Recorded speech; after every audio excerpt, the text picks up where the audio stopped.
नमः श्रीवर्धमानाय निर्धूतकलिलात्मने सालोकानां त्रिलोकानां यद्विद्यादर्पणाय थे। शासन नायक भगवान महावीर वर्धमान जिनेन्द्र को नमन करके और उनके ज्ञान में तीन लोक अलौकिक सभी झलकते हैं, ऐसे ज्ञान का आलंबन लेकर उनकी वाणी के अनुसार आचार्य श्री समंतभद्र स्वामी रत्नकरण श्रावकाचार्य के माध्यम से आप सभी को सदगृहस्थ के व्रतों का पालन करने के लिए प्रेरणा प्रदान करते हुए रत्नों का पिटारा आत्मा में भर लेने के लिए बताते हैं। 3-4 महीने से लगातार आप सब रत्नकरण श्रावकाचार्य का अध्ययन कर रहे हैं। धीरे धीरे यह अंतिम अध्याय 7वीं अध्याय आ गई है। अर्थात सर्वप्रथम सम्यक दर्शन के बारे में जाना, सम्यक ज्ञान के माध्यम से जाना कि चारों अनुयोगों में निबद्ध जिनवाणी का स्वाध्याय करके हम सम्यक ज्ञान की प्राप्ति करें।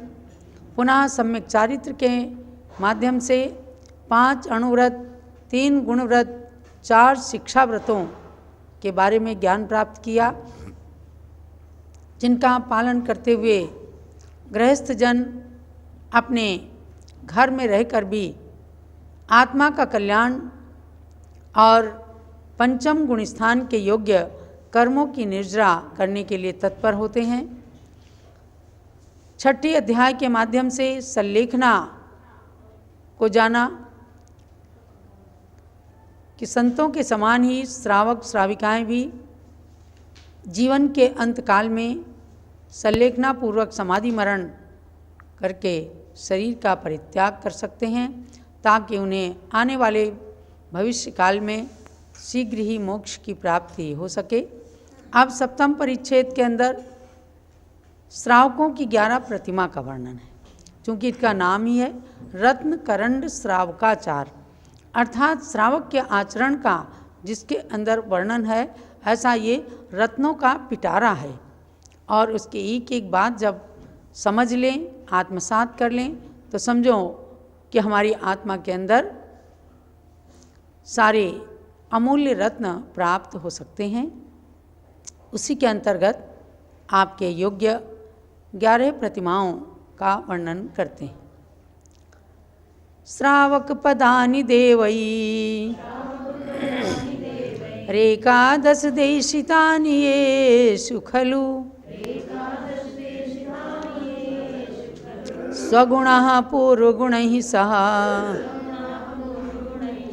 संतिष्ठन्ते क्रम विवृद्धाः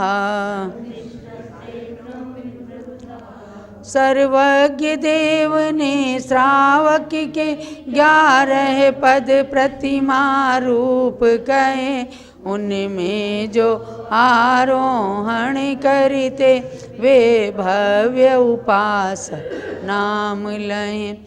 अपनी अपनी प्रतिमाओं में नीचे नीचे की प्रतिमा के गुण रहते हैं, क्रम से बढ़ते जाते हैं अगली प्रतिमा के।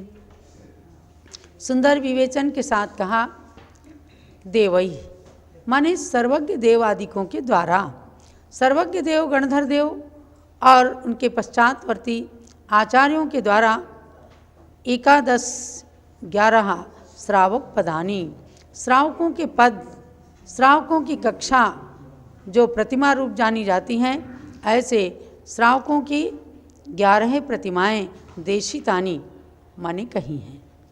यानी कि तीर्थंकर आदि भगवंतों के द्वारा श्रावकों की 11 प्रतिमाएं कही गई हैं, जिनमें येषु खलु निश्चय से स्वगुणाः अपनी प्रतिमा संबंधी गुण पूर्व गुणैः सह, यानी पूर्व के गुणों के साथ में, यानी कि जैसे दूसरी प्रतिमा है तो उसके साथ पहली प्रतिमा के गुण तो रहेंगे ही। तीसरी, चौथी, पांचवी प्रतिमा है तो पहली, दूसरी, तीसरी इन प्रतिमाओं के गुण तो रहेंगे ही। इसके लिए कहा पूर्व गुणैः सह। ये प्रतिमाएं पूर्व की प्रतिमाओं के गुणों के साथ में क्रम विवृद्धा, क्रम से वृद्धि को प्राप्त होते हुए संतिष्ठन्ते माने स्थित रहते हैं। अर्थात श्रावक की कुल मिलाकर के 11 प्रतिमाएं हैं, यानी 11 सीढ़ियां हैं उनके चढ़ने के लिए। मोक्ष मार्ग पर चढ़ने के लिए श्रावकों की 11 सीढ़ियां बताईं, जिन्हें 11 प्रतिमा के नाम से संबोधित किया है। वे जिस प्रतिमा का जो गुण है उस प्रतिमा के गुणों के साथ साथ पूर्व के गुण भी उनमें रहते हुए और उन गुणों को वृद्धि करते हुए श्रावक जन मोक्ष मार्ग में स्थित होते हैं। तभी उनके जो कर्मों की निर्जरा है, एक देश चारित्र को यानी देश संयम को धारण करके कर्म निर्जरा करके और पुण्य का वर्धन करते हैं। तो ये विकल चारित्र, एक देश चारित्र, देश संयम, इन सब नामों से जाना जाता है। शुरू में ही बताया था कि सकलम विकलम चरणम तत्सकलम सर्वसंग वीरता नाम। चारित्र के 2 भेद हैं, सकल चारित्र और विकल चारित्र। सकल चारित्र मुनियों के होता है और विकल चारित्र गृहस्थों के होता है, जिसे एक देश चारित्र कहा जाता है। उस एक देश चारित्र के अंदर भी गुणों को वृद्धिंगत, जैसे एक क्लास में बहुत सारे बच्चे पढ़ते हैं, लेकिन कोई बिल्कुल 3rd क्लास रहता है और कोई बहुत अच्छे नंबर से पास होते हैं। ठीक इसी तरह से इन प्रतिमाओं के अंदर भी कर्मों की निर्जरा जितना अधिक चाहें कर सकते हैं। अपने गुणों को वृद्धिंगत जितना करेंगे उतने ही कर्मों की निर्जरा होकर के और पुण्य का बंध होता है। तो 136 नंबर की इस गाथा और 7वें चैप्टर के अंदर पहले श्लोक के माध्यम से 11 प्रतिमाओं की संख्या केवल बताई है और क्रम से ये अपने गुणों की वृद्धि को करते हैं, इस प्रकार से बताया गया है। अब आगे प्रथम प्रतिमा, जिसका नाम है दर्शन प्रतिमा। दर्शन प्रतिमा का क्या लक्षण है उसको बताते हैं। सम्यक दर्शन शुद्धा संसार शरीर भोग निर्विण्णः पंच गुरु चरण शरणो दार्शनिक तत्वपथ ग्रह्यः निर्दोष शुद्ध सम्यक दर्शन धारी दर्शन प्रतिमा धरिता संसार देह भोगों से अतिशय विरक्त मन में रहता बस मात्र पंच परमेष्टि के चरणों की शरण ग्रहण करता वह अष्टमूल गुण का धारी सच्चे शिव पथ में पग धरता। जैसा कि नाम से ही अर्थ स्पष्ट होता है, दर्शन। दर्शन प्रतिमा का मतलब है जिसकी आत्मा के अंदर सम्यक दर्शन निर्मल निर्दोष प्रकट हो गया है। तो निर्दोष शुद्ध सम्यक दर्शन को धारण करने वाला मनुष्य दर्शन प्रतिमा धारी है, यानी सम्यक दर्शन की सीढ़ी पर अब उसने कदम रख लिया है।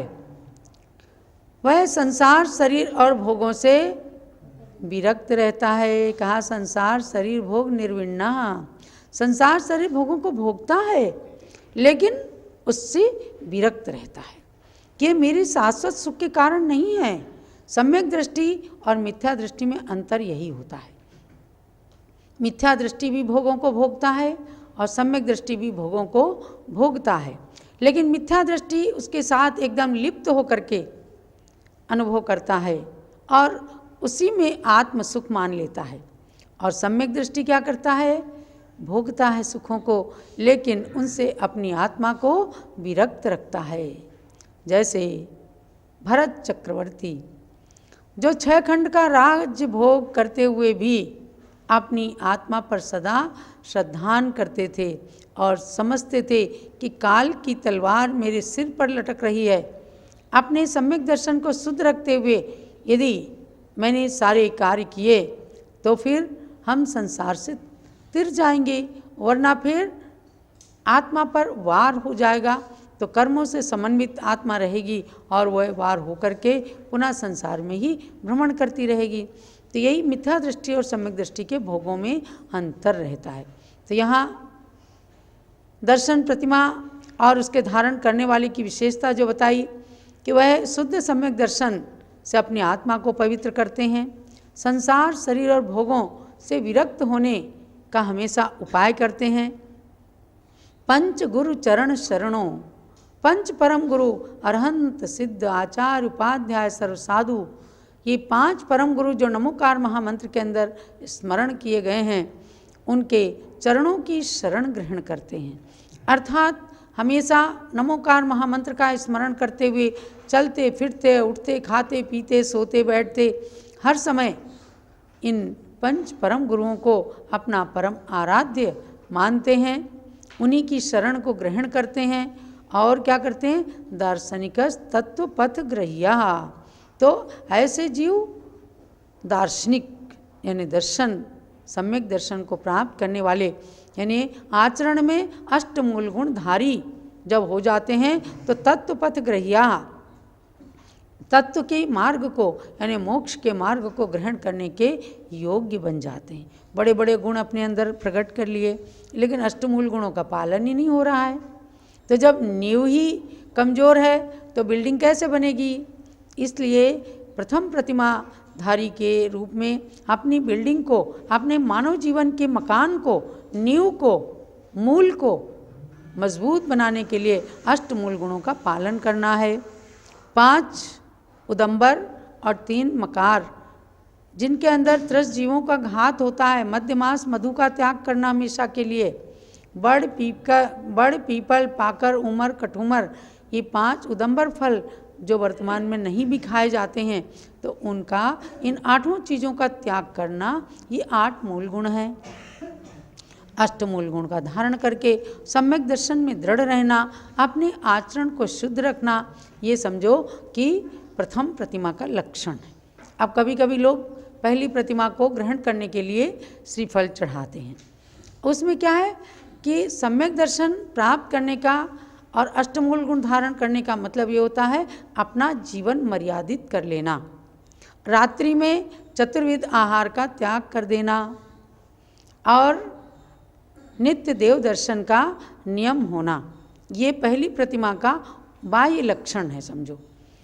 इसलिए अधिकतर लोग 2 प्रतिमाओं को ग्रहण करते हैं, क्योंकि मर्यादित भोजन आदि की परंपरा प्रथम और द्वितीय प्रतिमा में एक समान लगभग हो जाती है।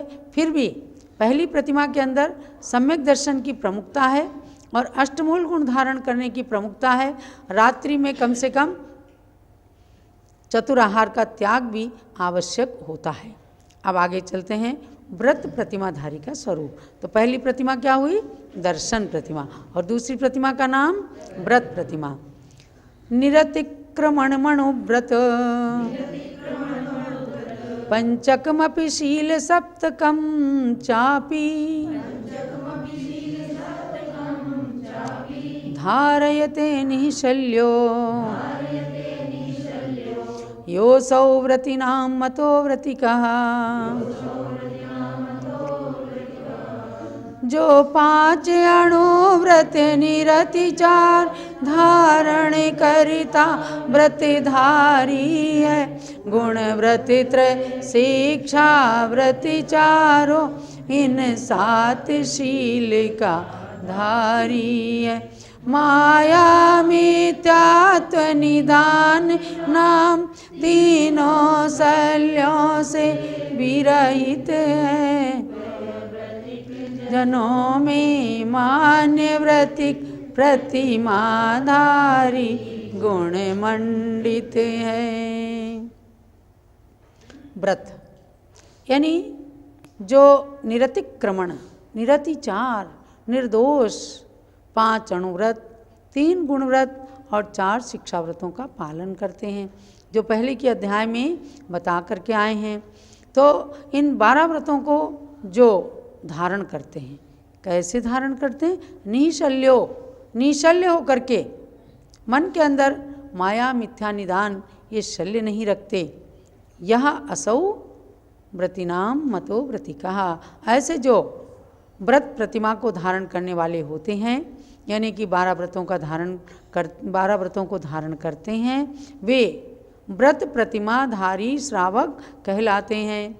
यानी अतिचार रहित जो 5 अणुव्रतों के धारक हैं, 3 गुणव्रत, 4 शिक्षा व्रत, 3 गुणव्रत और 4 शिक्षा व्रतों को 7 शील कहा जाता है। तो 5 अणुव्रत और 7 शीलों का जो पालन करते हैं तो 12 व्रत उनके पालन हो जाते हैं। माया मिथ्या तो निदान इन 3 शल्यों से रहित होते हैं। ये व्रतिक जनों से मान्य व्रत प्रतिमाधारी श्रावक कहलाते हैं।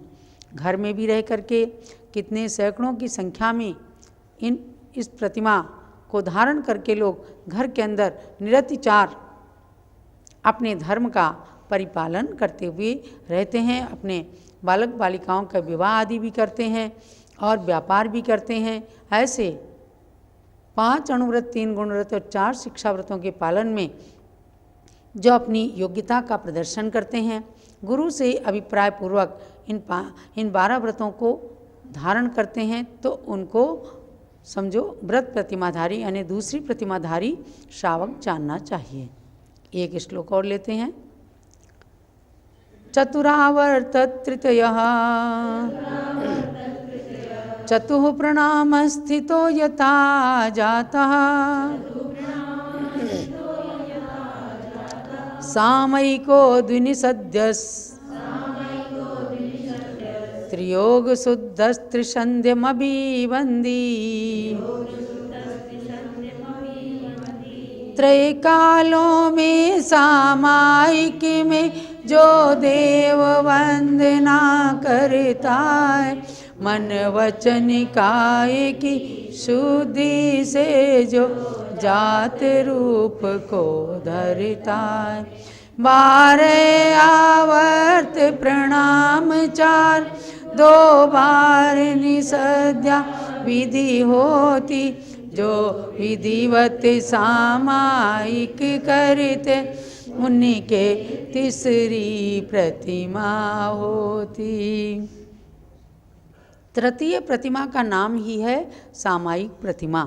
देखो, एक तो साधारण रूप से आवृत्ति भी अष्टमी चतुर्दशी को या प्रतिदिन भी 24 घंटे में 1 बार 2 बार सामायिक कर लेते हैं, तो उनकी सामायिक अलग होती है। सामायिक वही होती है, लेकिन सामायिक नाम की प्रतिमा नहीं होती। और 2 प्रतिमा धारण करने के बाद जब 3 समय की सामायिक का संकल्प करके और ये तीसरी प्रतिमा धारण की जाती है, तब तृतीय प्रतिमा प्रारंभ होती है। तो तीनों कालों में जो देव वंदना नाम की सामायिक, देव वंदना अपर नाम सामायिक नाम से पूज्य माता ने छोटी सी पुस्तक लिखी है। आप सब लोग सामायिक करते हैं तो बहुत सारे लोग सत्वेषु मैत्रीम गुणेषु प्रमोदम ये सामायिक पाठ पढ़ लेते हैं। कई लोग माला फेरते हैं या ध्यान करते हैं, उसको सामायिक कहते हैं। वह भी सामायिक का एक अंग है। लेकिन सामायिक पाठ जो शास्त्रों में वर्णित है, सागार, अनगार, धर्मामृत, चारित्रसार, मूलाचार आदि ग्रंथों के अंदर जो सामायिक वर्णित है, उस सामायिक को देव वंदना नाम से भी कहा जाता है। भगवान के पास मंदिर में जाकर या अपने घर के किसी पवित्र स्थान में, एकांत स्थान में बैठ करके इर्यापद शुद्धि पूर्वक जो चैत्य भक्ति, पंच महागुरु भक्ति और समाधि भक्ति करके विधिवत की जाती है, जिसके अंदर 12 आवर्त यानी इस प्रकार से हाथों को घुमाना, ऐसे 12 आवर्त होते हैं। तो विधि होती है कि जब एक भक्ति के लिए प्रतिज्ञा की तो पहले 3 आवर्त एक सिरोन्नति करते हैं। उसके बाद में पुनः 3 आवर्त एक सिरोन्नति करते हैं, फिर सामायिक दंडक पढ़ते हैं। उसके बाद 9 बार नमोकार मंत्र पढ़ते हैं, फिर थोसामी स्तवन करते हैं, फिर उसके बाद भक्ति करते हैं। तो इसमें 12 आवर्त, 4 प्रणाम और 2 बार बैठ करके नमस्कार करना, इस प्रकार से विधिवत सामायिक करने के बाद तीसरी प्रतिमा प्रकट होती है। ये तीसरी प्रतिमा जब हो जाती है तो उसके बाद 11 प्रतिमा तक तो चलता ही है, लेकिन मुनि आरिका के व्रतों को धारण करने के बाद भी इसी प्रकार की सामायिक, त्रैकालिक सामायिक चलती है। तो तीनों संध्या कालों में सामायिक में देव वंदना जो करता है, मन वचन काय की शुद्धि पूर्वक जात रूप को धारण करके, यानी बिल्कुल निश्चल्य होकर के और एक बालक की भांति अपने आचरण को, अपने मन को निर्दोष बनाकर भगवान के सामने आलोचना प्रतिक्रमण रूप से जो पाठ किया जाता है, उसमें 12 आवर्त, 4 प्रणाम और 2 बार निषद्या विधि करके विधिवत सामायिक करते हैं। तो सामायिक प्रतिमा का पालन करने वाले श्रावक श्राविकाएं सामायिक प्रतिमाधारी कहलाते हैं। इस प्रकार से आज 11 प्रतिमाओं के मध्य में 3 प्रतिमाओं का स्वरूप आपको बताया गया, जिनका पालन या जिनको श्रावक श्राविकाएं धारण करके अपने गृहस्थ धर्म का संचालन भी करते हैं। यही आज के स्वाध्याय का सार जानिएगा। जावाणी के ज्ञान ते सूझे लोकालोक, सोवाणी मस्तक चढ़ो सदा दे तूं दोग। हे जिनवाणी भारती तोई जपूं दिन रैन, जो तेरी शरणा गए सो पावे सुख। ज्ञानमती को नित नमो, ज्ञान कली खिल जाए, ज्ञान ज्योति की चमक में जीवन मम मिल जाए। जवलो द्वाद सांगमयी जिनवाणी माता की जय। परम पूज्य गणिनी प्रमुख श्री ज्ञानमती माता जी की